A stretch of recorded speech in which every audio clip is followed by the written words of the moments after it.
All right, let's talk about the deeply unsettling mystery of Chaltier's well. We're going to peel back the layers on the strange rules, the hidden secrets, and the absolutely terrifying truth about a town that just won't let you go.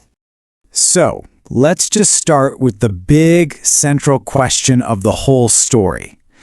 I mean, really think about it. Imagine a town, a place that looks normal, but it's bound by some kind of unnatural law. It's a place that's just stuck, never growing, never shrinking.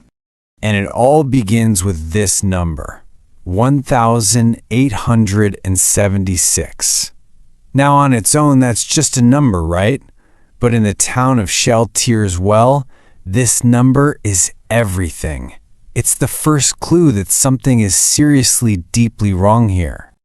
Yeah, you heard that right. For over 100 years, every single census has come back with that exact same number. Not one person more, not one person less. How is that even possible? Well, as you're about to see, this town doesn't play by our rules. It has its own. So let's dig into that. What are these invisible forces that keep all 1,876 of these people locked in this terrifying balance? Well, the main thing, the thing that holds it all together, is something the locals just call the tug. Imagine a homesickness so powerful it actually hurts. It's described as these ghostly fingers hooking right into your spine, literally reeling you back home like a fish on a line. It's not just in your head, it is a real agonizing force. And look, these aren't just quirky town traditions. These are absolute, unbreakable laws. If you try to leave, the tug gets you. And if you fight it for too long, you just die right before you can even cross the state line. And that, right there, is how the number always stays the same. But here's where it gets really interesting, because every system has a glitch. And in Chaltier's, well, that glitch has a name. Ellery Wade. See, Ellery got out. She left with her dad when she was just a kid. And now, 15 years later, she's back. Her very existence in this town is something that shouldn't be possible. She is the one and only person to ever truly escape. The big question is, how? And maybe more importantly, why on earth did she come back? The second she gets to town, the creep factor just skyrockets. She meets this old baker, Mrs. Finch, who doesn't say, "Hey, welcome back." No, she looks at Ellery and just says, "They said you died." And she says it so casually, like Ellery just forgot about the minor detail of her own death. And this is one of those little details that just makes your skin crawl.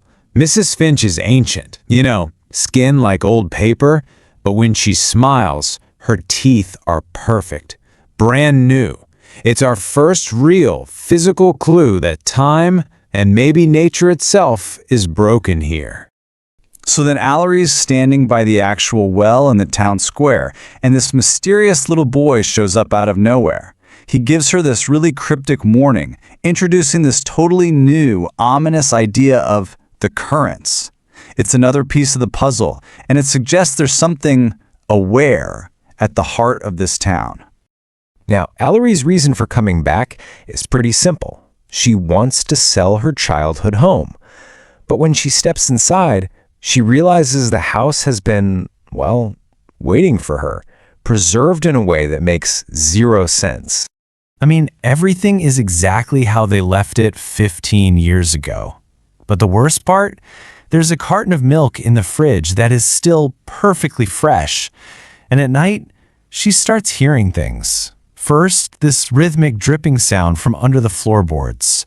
And then, underneath that, whispers. Hundreds of them, all talking at once, coming from the ground itself. So as Ellery starts trying to deal with the town's official business, the whole mystery just blows wide open. and she finds out that leaving was never supposed to be an option. When she goes to the town clerk to sell the house, he gives her this chillingly polite refusal. He explains that actually the property can't be sold. It's legally bound to her family forever. And then he pulls out the proof. It's a document, a covenant, signed by her mother and by Ellery herself in a little kid's handwriting. Turns out every kid in town signs one on their 13th birthday. It's a contract, and it doesn't just bind them to the town, it binds them to what's beneath. Desperate for answers, Ellery finds that boy again, this time up in the town's clock tower, and he just lays it all out. The currents? It's some kind of entity the town feeds, and in return it sustains the town. The tug? That's the currents needing bodies, pulling them back. And Ellery, she's the one mistake, the one glitch in the whole system, a broken circuit. And then, for the final gut punch, he tells her he's not a kid. He's 93 years old. So, armed with this horrifying, impossible knowledge, Ellery does the only sane thing a person could do. She runs. But this is Chaltier's well. Escape is never that simple.